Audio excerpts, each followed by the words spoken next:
Okay.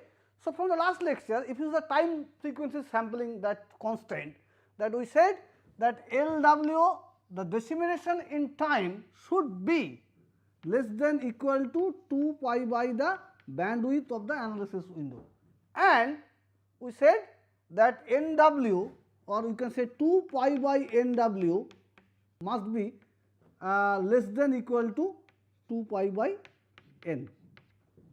Okay. So, what it is said that basically that complete recovery of the signal is possible if I choose the window whose length is NW, which should be less than the number of DFT I have taken N, which define the number of channel.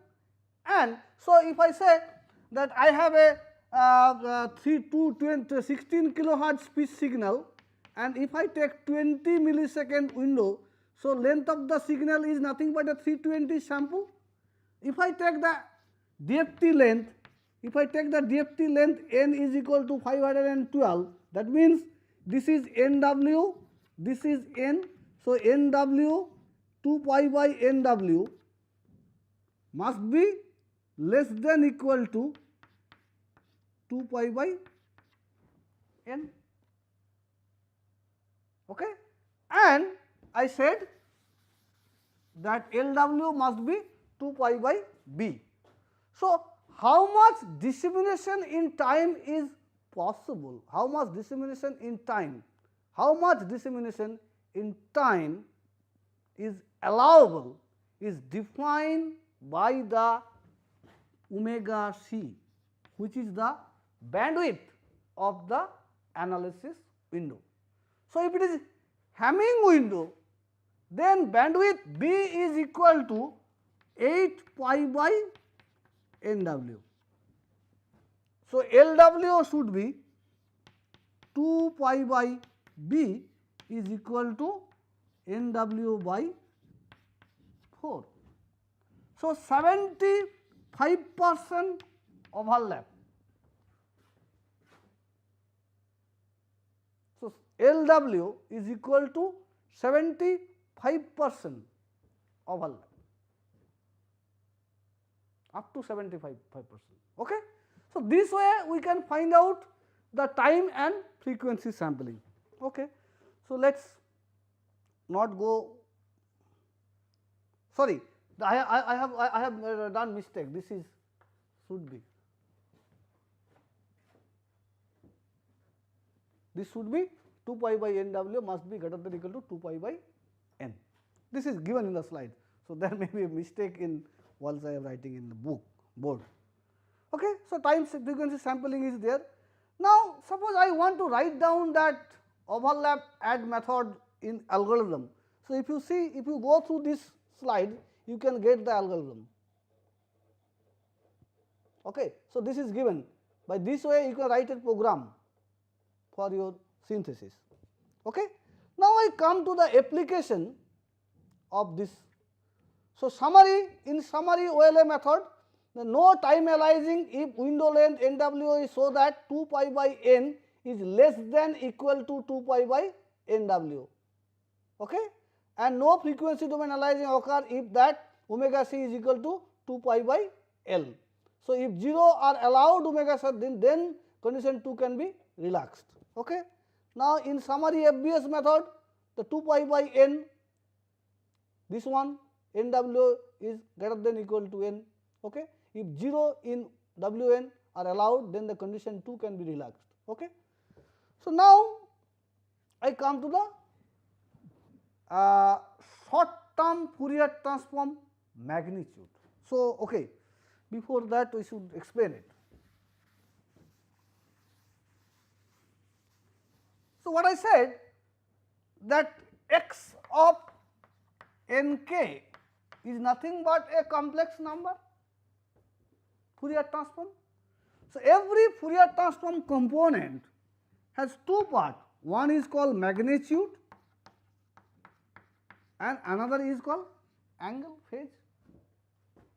So, if it is all component, let us one of the component is written is a into jb in complex number, then magnitude is nothing but a root over square of a square plus b square, and theta is nothing but a tan inverse b by a. So, if I draw this one with respect to frequency, then I call magnitude spectra, which already I have discussed in beginning class. Magnitude spectra. If I draw frequency versus theta, then I call phase spectra. Okay. So, FTM, short term Fourier transform magnitude, short term Fourier transform magnitude. So, only magnitude part we will take, we discard this phase part, we do not use this phase part, and this is many cases it is used for time scale modification and speech enhancement. Okay. Now, it was shown that I am not going details mathematics of STFTM synthesis. So, STFTM analysis is that I do the same analysis and calculate the magnitude part. So, analysis part is okay. So, synthesis part, there is a details mathematics available. I am not going that details. You can go through the books and you can if you want, then you can really you can go through the books and find out the details. So, it is said that from the magnitude part, if I maintain certain constraint, then from magnitude part also signal recovery is possible. So, it is said that from the magnitude part itself I can recover the signal. So, signal recovery is possible if I only take the magnitude part. Okay. So, that if I take the magnitude part, then analysis is called STFTM, short term Fourier transform magnitude, okay, and synthesis is STFTM synthesis. Okay. So, I am not going details on the mathematics. Okay. So, there will be constraint on analysis window and the signal, if there is some constraint is allowed, then it can be shown that from the STFTM also I can recover the signal. Okay. So, I am not reading the slide you can read better than me. So, now come to the application. So, why we do STFT? STFT analysis, synthesis, all kinds of things, why we will do it? That what is the application of STFT? Signal estimation and modification, STFT or STFTM both. Suppose I have a signal Xn that may contain let us 2 kilohertz to 5 kilohertz component. I want to reduce the amplitude of this portion. So, I analyze Xn in frequency domain and reduce whatever modification I want. I modify the spectrum and then take the synthesis again, I will get back the Xn, which is modified signal. Okay. So, I can do it in both terms. I can calculate x of n omega and do the modification in x of n omega, or I can calculate x on n omega and take the magnitude part and modify in the magnitude part, then also recovery is possible. Okay. So, STFT or STFTM is used to signal estimation. So, I want to the sparse spectral magnitude of this estimate, the spectral density of the signal. I can do the estimating, or I can modify the sum spectra, and that then another one is called time scale modification. I can do the time scale modification of the speech signal and noise reduction. Okay. So, time scale modification. Goal, what is time scale modification? I can give you example. I want to either speed up or slow down the speech signal while maintaining the approximate pitch. If you remember earlier that there is a you can say tape recorder, or you can say the gramophone, that gramophone recorder, gramophone, that disc, gramophone disc. If you see at the top of the gramophone disc, the RPM was mentioned. RPM was mentioned. It is 60 RPM record, it is 40 RPM record, it is 30 RPM record, that is mentioned. During the recording time, the recording speed is mentioned there, so that playing time, if I play the same speed, then only I get the exact recorded signal.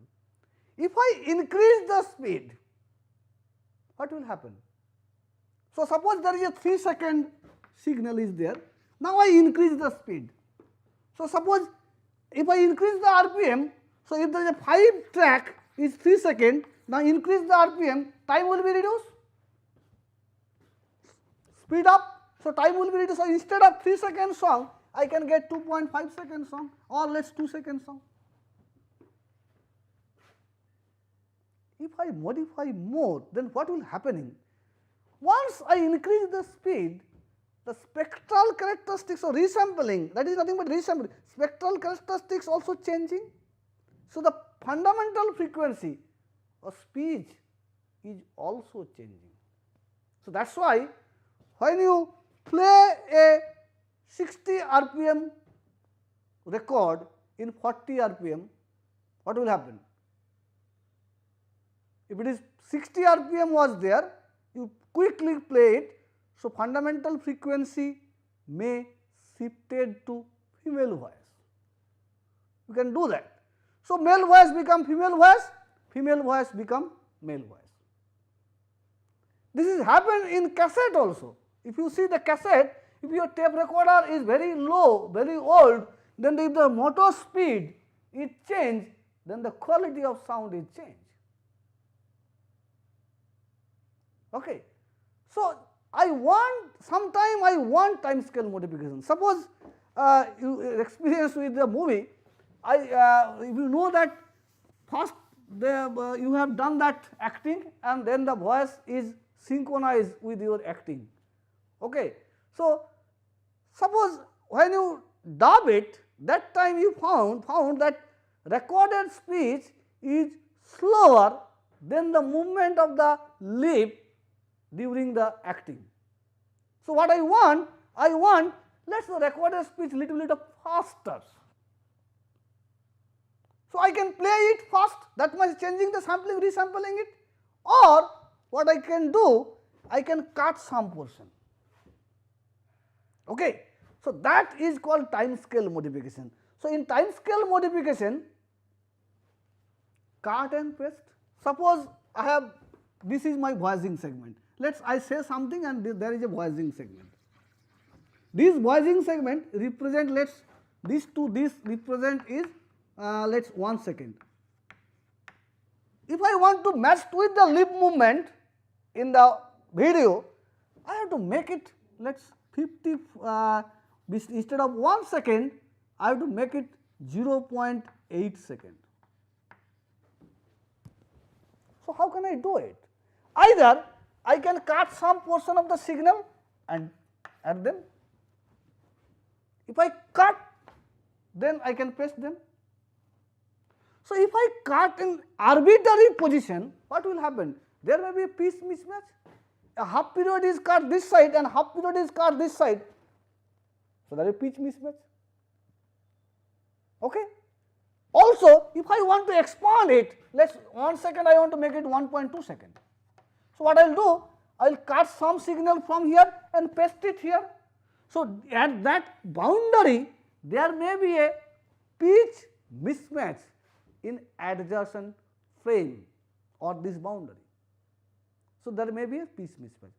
So, that is a method, but it is a not good method, but if you cut it precisely, it is a good method.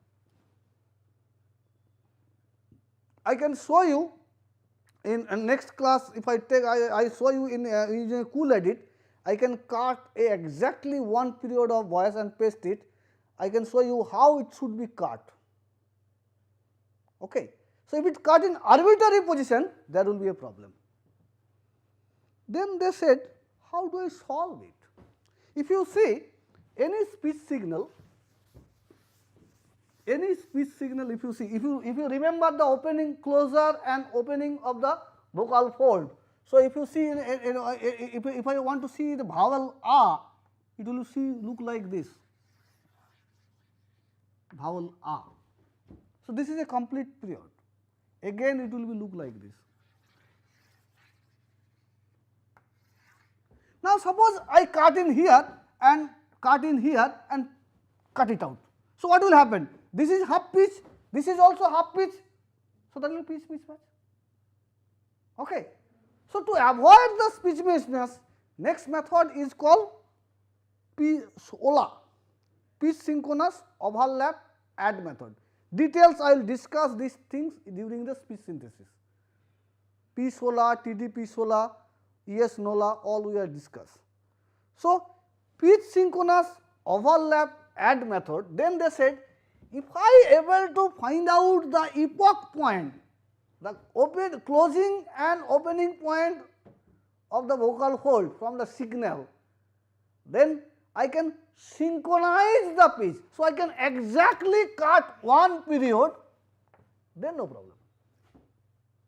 If I cut one period and paste it one period here, there is no problem. So, that is called pitch synchronous. Now, to get that exact pitch period from the voice signal automatically is very difficult.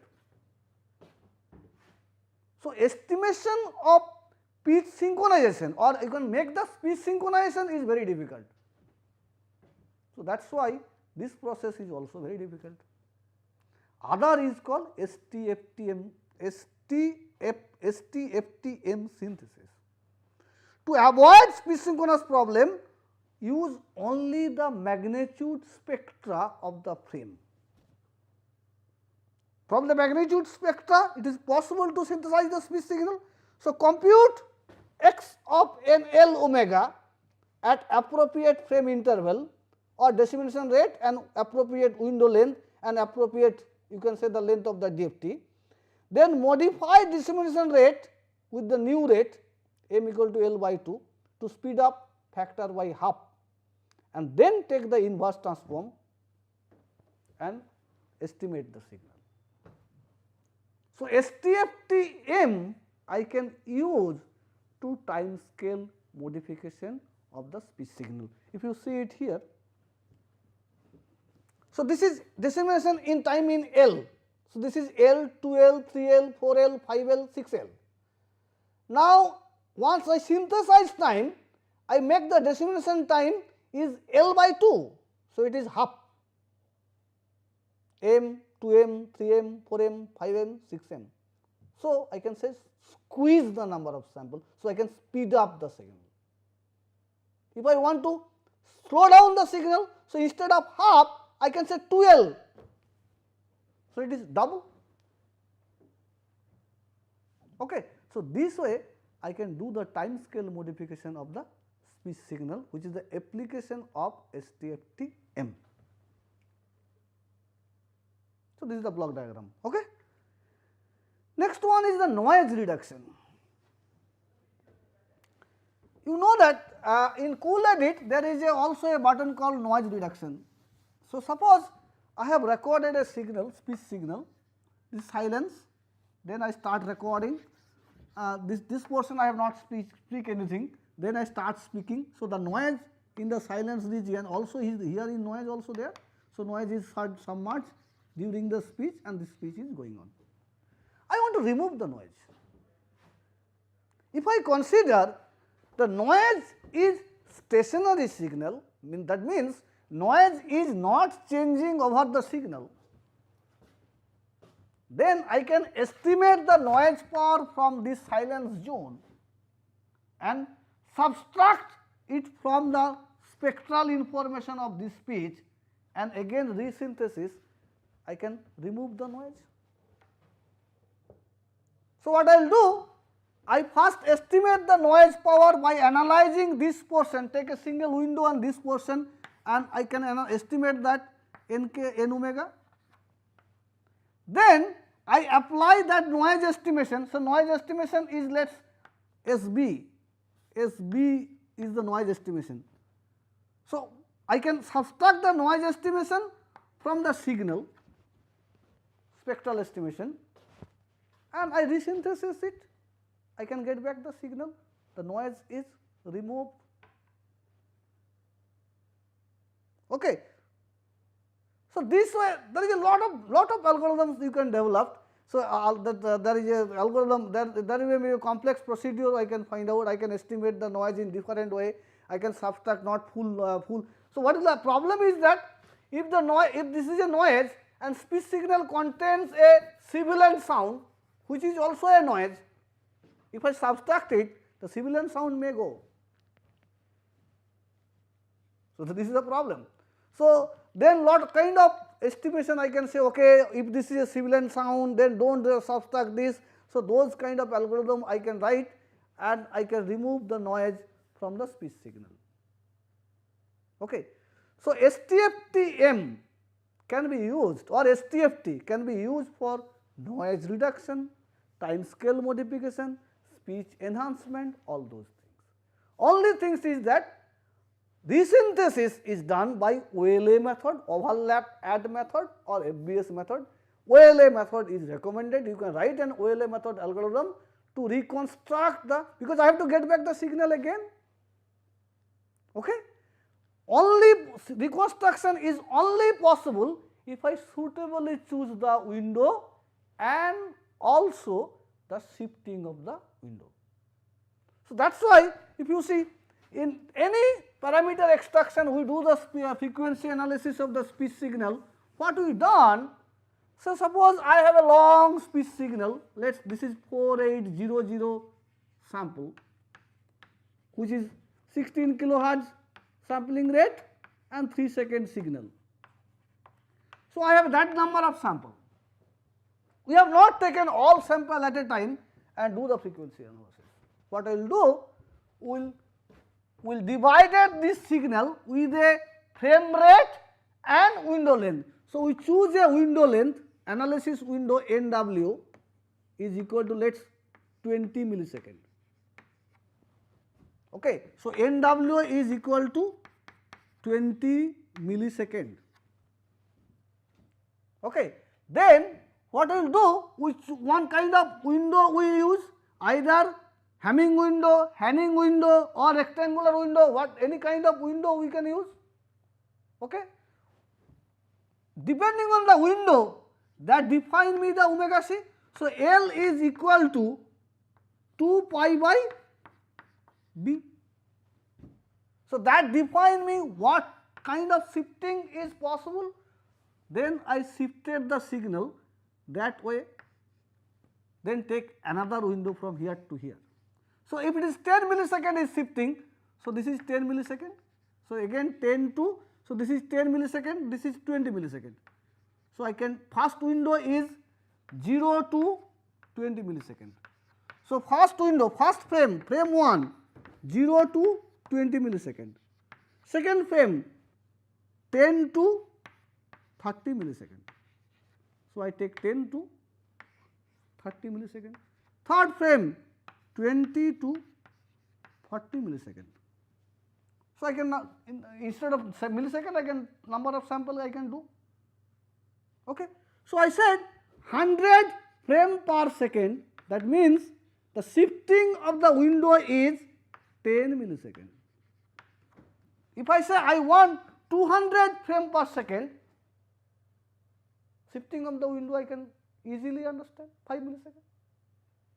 So, that is why we have do the speech processing in frame rate. Then I can do the STFT, I can use the OLA method to get back the signal. So, I analyze the signal like this way. If you see, there is a picture I have shown you, you can go through this slide also, this one. So, I take frame by frame, 70, I can make 75% overlap also. I analyze frame, this frame, I get back. So, those are the inverse Fourier transform, I get back the frame. Then I add all those frame, I get back the signal. Okay. So, this is the overall STFT analysis. The STFT M synthesis is I have not described. If you want, you can you can just, I want that if you raise in the forum that STFT-M also required, or you can go with that book which I have referred, that book you can go with the mathematics. And if you want, I can take another half an hour class in the end, because time will be not permitted to details go to STFT-M. Okay. So, it is nothing but a mathematics, all kinds of mathematics deduction will be there. So, you just go through the book. If you not understand the deduction, then again I come back. Okay. Thank you.